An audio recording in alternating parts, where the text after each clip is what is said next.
மாற்றம் ஏனடி? பிழையான வார்த்தை போல வாழ்ந்து வந்தேனே, உன்னை பார்த்த பின்னே என்னை திருத்திக் கொண்டேனே.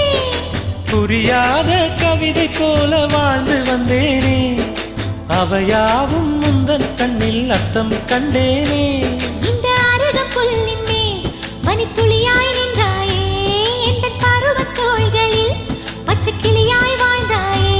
என்னை துளசி செடியாய் சுற்றி வந்தாயோ, கண்ணால் பார்த்து பார்த்து வெற்றி கண்டாயோ.